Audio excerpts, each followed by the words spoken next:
బాణుడి బగబగలకు మనుషులకే కాదు మొక్కలకు కూడా ప్రాణం పోయినంత పనవుతోంది. ఎంతో ఇష్టంగా పెంచుకున్న మిద్దె తోట ఒక్కరోజు నీళ్లు పోయకపోతే వాడిపోతుంటే గుండె తరుక్కుపోతోంది కదా. అయితే వేసవిలో కూడా మీ గార్డెన్ పచ్చగా కలకల్లాడుతూ ఉండాలంటే కొన్ని చిన్న చిన్న మార్పులు చేస్తే చాలు. మరి వేసవిలో ఎలాంటి మొక్కలను పెంచుకోవాలి, ఎండలో మొక్కలకు ఎలాంటి ఆహారం ఇవ్వాలి, షేడ్ నెట్ ఎలా వాడాలి, వేసవి తాకడి నుంచి మొక్కలను రక్షించే మార్గాలేంటో గత 26 ఏళ్లుగా మిద్దె సేద్యం చేస్తున్న మిద్దె సాగుదారు శ్రీదేవి గారి సమ్మర్ టిప్స్ మీకోసం.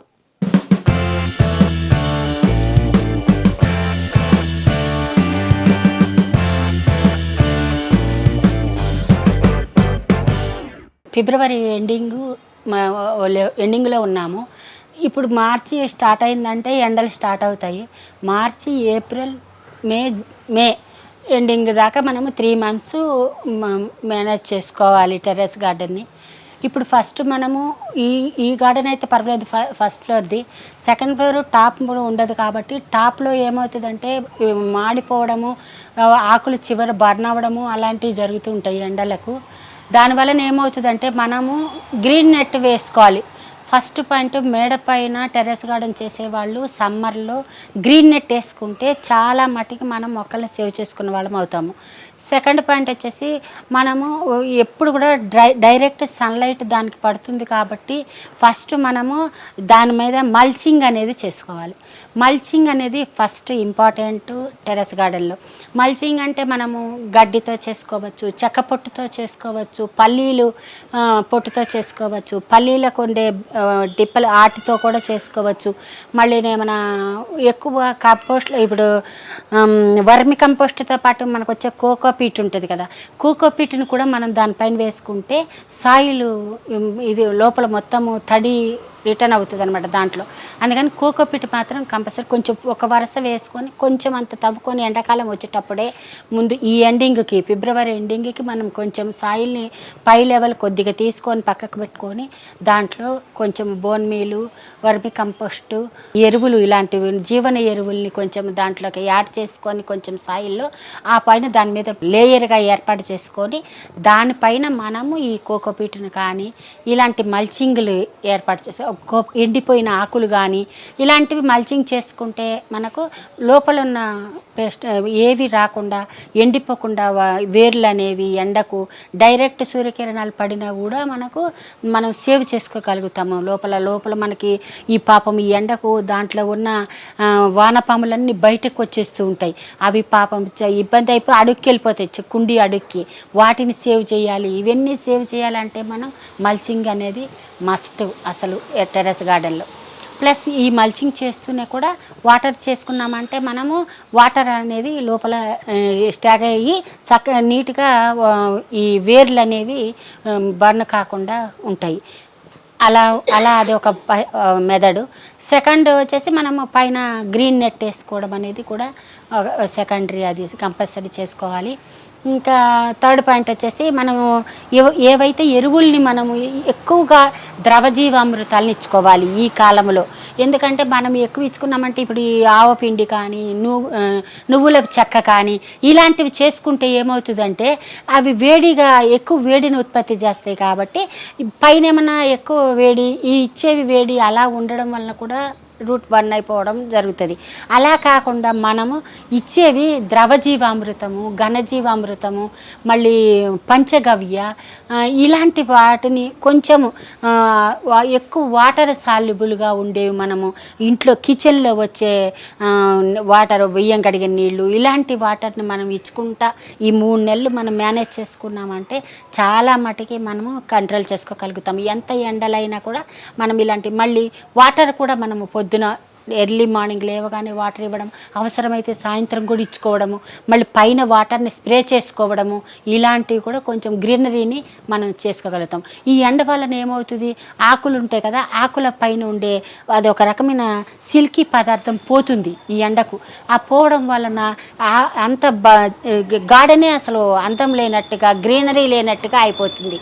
ఆ సిల్కీ పదార్థాన్ని మనం కాపాడుకోవాలని అంటే ఇలాంటి మేనేజ్మెంట్ మనం కంపల్సరీ చేసుకోవాలి. గ్రీన్ నెట్ చేసుకుంటే కూడా మనకు ఆ ఎండ అనేది డైరెక్ట్ ఆకుల మీద పడకుండా మనం సేవ్ చేసుకోవచ్చు. ఇలాంటి కొన్ని టిప్స్ని మనం పాటించి మన గార్డెన్ మనం కాపాడుకోవాలి ఈ ఎండాకాలంలో. మనం పొద్దున పూట మనము ఎంత వాటర్ ఇచ్చుకోవాలనంటే ఏ చెట్టుకి సంబంధించి ఆ వాటర్. ఇప్పుడు మనము మనీ ప్లాంట్లు ఇలాంటివన్నిటికి మాత్రం కొంచెం వాటర్ ఒక మగ్గు తీసుకున్నామంటే అన్ని ప్లాంట్లకు సరిపోతుంది. అదే మనము పెద్ద చెట్లకైతే ఒక బకెట్లో ఒక 4-5 మగ్గులు వాటర్ని పోసుకుంటూ వెళ్ళాలి. పైన స్ప్రే చేసుకోవడం కూడా, స్ప్రేలు కూడా మనం ఎక్కువ కాలం ఎండాకాలం స్ప్రేలు కూడా చేసుకోవాలి. ఎందుకంటే సిల్కీ పదార్థం పోకుండా కాపాడుకోవచ్చు. ఈ ఎండ నుంచి మనం ఆకులలో ఉన్న పత్రహరితాన్ని మనం ఎండ నుంచి అవి ఉపయోగించుకుంటాయి కాబట్టి వాటిని మనం జాగ్రత్త చేసుకోవాలి. కాబట్టి మళ్ళీ పిట్టలు ఇలాంటివి కూడా మనకు ఎండలకు తక్కువ వస్తాయి మనకు. అందువలన కూడా ఈ పురుగులను తినే పదార్థాలు అవన్నీ చిన్న చిన్న పక్షులు వచ్చినాయి అనుకో పురుగుల్ని తినేస్తూ ఉంటాయి మన గార్డెన్లో.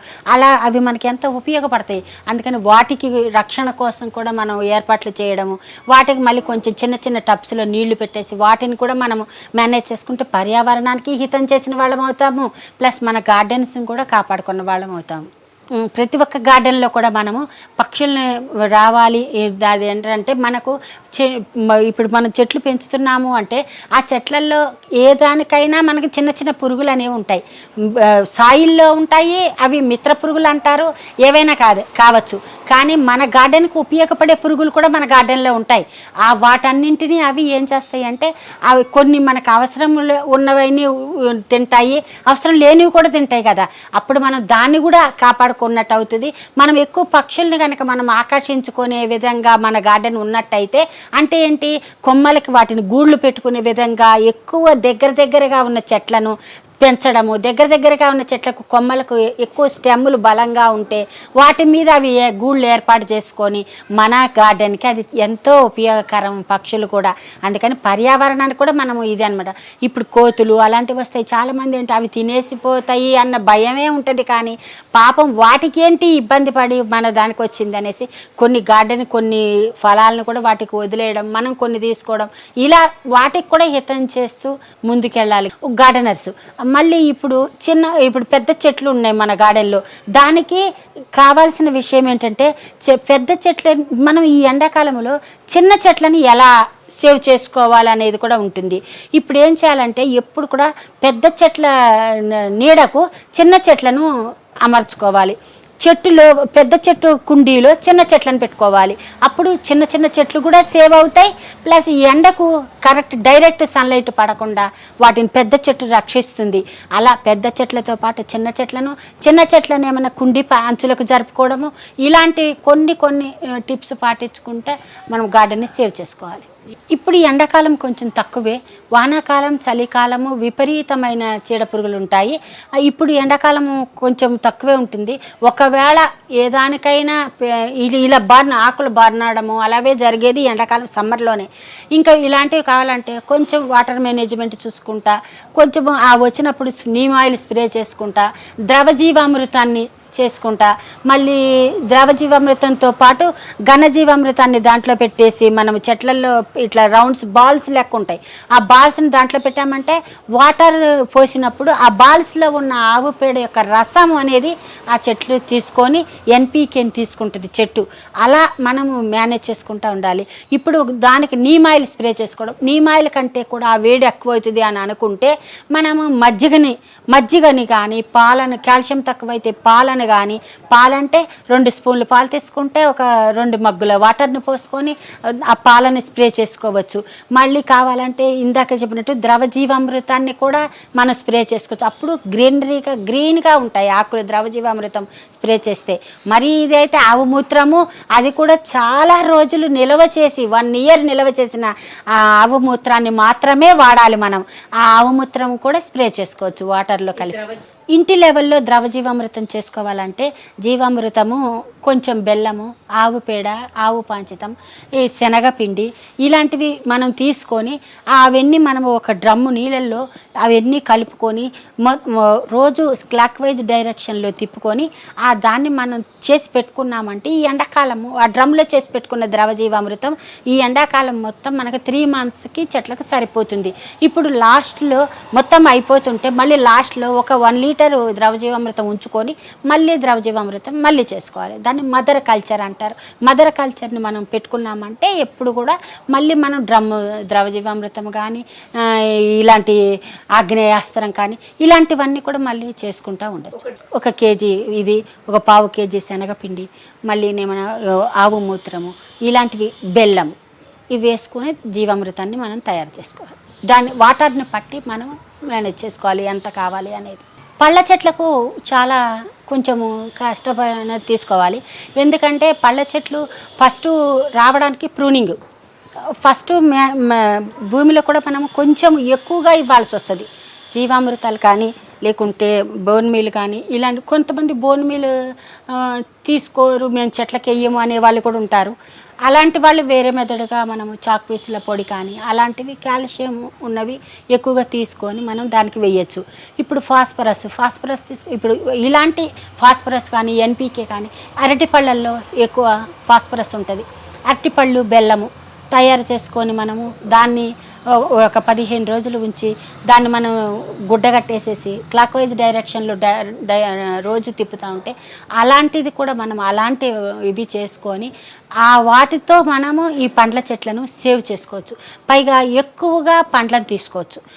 పండ్లు మనము ఫస్ట్ కటింగ్ చేసుకొని మొత్తం ప్రూనింగ్ చేసుకోవాలి. ఫిబ్రవరి ఎండింగ్లో చేసుకుంటే, ఇప్పటి నుంచి మీరు చూసారు ఇందాక, ఇప్పుడు మనం చేసుకుంటేనే జనవరి ఎండింగ్లో ఇప్పుడు అప్పుడే పూత వచ్చేసేసి మంచిగా ఇప్పుడే చిన్న చిన్న కాయలు స్టార్ట్ అవుతాయి. ఇప్పుడు రేపు సమ్మర్ లాస్ట్ ఎండింగ్ కల్లా మనకు బత్తాయిలు అన్నీ రెడీగా వచ్చేస్తాయి చెట్టుకి. అలా మేనేజ్మెంట్ ఎప్పుడు వాతావరణ పరిస్థితులకు అనుకూలంగా మనం చేసుకుంటూ పోవాలి గార్డెన్. ఈ వాతావరణ పరిస్థితులు అంటే వానలు ఎక్కువ వచ్చినప్పుడు వాటికి ఎలా చేయాలి, ఎండ ఎక్కువ ఉన్నప్పుడు ఎలా ప్రొటెక్షన్ ఇవ్వాలి, మళ్ళీ గాలులు వచ్చినప్పుడు ఎలా ప్రొటెక్షన్ ఇవ్వాలి, ఇలా వాటిని పట్టి మేనేజ్ చేసుకుంటూ పోవాలి గార్డెన్ని. ఇప్పుడు వానలు ఎక్కువ వచ్చినప్పుడు వానపాములు అన్నీ కింద వెళ్ళిపోయి అన్నీ మళ్ళీ దాన్ని చేటతో తీసుకుని అన్నీ తీసుకెళ్ళి మళ్ళీ అందులో వేస్తుంటాం. అలా అదొక వానలు వచ్చినప్పుడు అది తట్టుకోలేవన్నమాట, నిండిపోయి ఉంటాయి వాటరు. అదేంటంటే ఈ లోపలనే మనం వానాకాలం వచ్చేటప్పటికే హోల్స్ని సరి చేసుకొని పెట్టుకోవాలి రెడీగా. అప్పుడు వాటర్ అనేది బయటికి వెళ్ళకుండా అదే రిటర్న్ మొత్తం ఉన్న ఎక్సెస్ వాటర్ అనేది బయటికి వెళ్ళిపోయి కరెక్ట్ చెట్టుకు కాసిన వాటర్ ఉండిపోతుంది అనమాట. అలా వానాకాలంలో అలా చేసుకోవాలి. ఎండాకాలంలో ఇలా మల్చింగ్ చేసుకోవాలి, గ్రీన్ నెట్ వేసుకోవాలి. ఇలాంటివన్నీ కూడా ఎండాకాలం చేసుకోవాలి. ఎండాకాలంలో పెట్టే చెట్లకు విత్తనాలకు వాటన్నింటి కూడా ఇప్పుడే మనం నార్లు అనేది సిద్ధం చేసుకొని ఇప్పుడు వేసుకున్నామంటే మనము ఈ 3 months తర్వాత ఈ 3 months మనకు కూరగాయలు ఎండాకాలంలో రేట్లు ఎక్కువ ఉంటాయి. టమాటా వచ్చిందంటే 100 రూపీస్కి కేజీ కూడా వెళ్ళే రోజులు ఉంటాయి సమ్మర్లో. ఆ 3 నెలలు కూడా మనము ఇంట్లో పండించుకొని ఆ యొక్క దాన్ని అధిగమించి మనము దీంట్లో టెర్రస్ గార్డెన్లో మొక్కలు, కూరగాయలు, పండ్లు, ఆకుకూరలు తీసుకోవచ్చు అనమాట. సమ్మర్ కోసం నారు మొక్కల్ని సీడ్స్ మనం ఇందాక చెప్పుకున్నాము ఎలా సేవ్ చేసుకోవాలి అని. ఆ సేవ్ చేసుకున్న సీడ్స్ని ప్లాస్టిక్ బాటిల్, చిన్న చిన్న గ్లాసులు ఉంటాయి, అలాంటి గ్లాసెస్లో వర్మీ కంపోస్ట్ కొంచెం కోకోపీట్ వేసుకొని ఆ గ్లాసులు అడుగున హోల్స్, చుట్టూ హోల్స్ కూడా చేసుకొని గ్లాస్కి దాంట్లో మనం ఈ వర్మీ కంపోస్ట్ని గ్లాస్ నింపుకొని ఆ నింపుకున్న దాంట్లో సీడ్ని ఈ విధమైన ఇంత ఎత్తు మందంలో సీడ్ని లోపల పెట్టేసుకొని సీడ్ ట్రేలు కూడా ఉంటాయి, అమ్ముతారు, సీడ్లింగ్స్ ట్రేలు అంటారు. అలాంటి వాటిల్లో కూడా మనం సీడ్లింగ్స్ ఇలాంటి వర్మి కంపోస్ట్ వేసి అవి పెట్టేసుకున్నామంటే సీడ్స్ ఒక్కొక్క దాంట్లో ఒక్కొక్కటి గుచ్చేసుకొని అది రోజు వాటర్ని స్ప్రే చేయాలి. పైపులు పట్టడం అలాంటివి కాకుండా వాటర్ని స్ప్రే చేసుకున్నప్పుడు మంచి కొంచెం లెంగ్తీగా అది కొంచెం తయారవుతూ ఉన్నప్పుడు ఇంత పొడవు వచ్చినప్పుడు జాన కంటే కొంచెం పొడుగు వచ్చినప్పుడు మనము తీసేసి వేరే దానికి షిఫ్ట్ చేసుకోవచ్చు. అలా మనము ఈ ఎండాకాలము చేసుకోవాలి. ఇక వానాకాలం వచ్చినప్పుడు మనకి సొరకాయలు అలాంటివన్నీ అప్పుడు ఉండే మేనేజ్మెంట్ అప్పుడు ఉంటుంది. ఇప్పుడు పెట్టుకునే చెట్లకు ఆకుకూరలు ఎక్కువగా మనం చేసుకోవచ్చు. ఆకుకూరల్ని ఈజీగా ఇప్పుడు బతికించుకోవచ్చు. ఇప్పుడు అన్ని ఆకుకూరలు వస్తాయి, చుక్కకూర, తోటకూర ఇలాంటివన్నీ కూడా ఇప్పుడు మీరు వేసుకోవచ్చు. ఇప్పుడు ఇంకా సొరకాయలు అలాంటివి పనికిరావు. గుమ్మడికాయలు, బూడిద గుమ్మడులు ఇలాంటివి, ఇప్పుడు బెండలు, తోటకూర, వంకాయలు, టమాటాలు అలాంటివి ఇప్పుడు ఈ నార్లు పోసుకొని ఇప్పుడు మనము పెట్టుకోవచ్చు.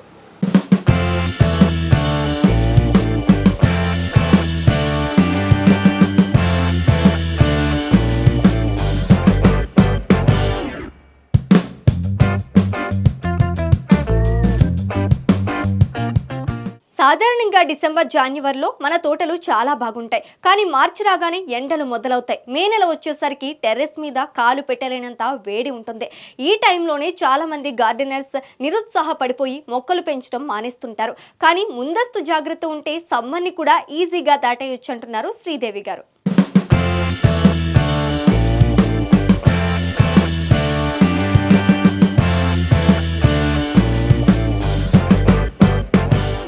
మల్చింగ్ చేయటం, టైంకి నీళ్లు పోయటం, లిక్విడ్స్ ఇవ్వటం ఇవి పాటిస్తే చాలు. మరో చిన్న చిట్కా, వేసవిలో ఆకుకూరలు చాలా బాగా పెరుగుతాయి. పాలకూర, తోటకూర, గోంగూర వంటివి ఎక్కువగా వేసుకోండి. త్వరగా హార్వెస్ట్ చేసుకోవచ్చు. మరి ఈ సమ్మర్లో శ్రీదేవి గారు చెప్పిన ఈ టిప్స్ పాటించి మీ గార్డెన్ నందవనంగా తీర్చిదిద్దండి.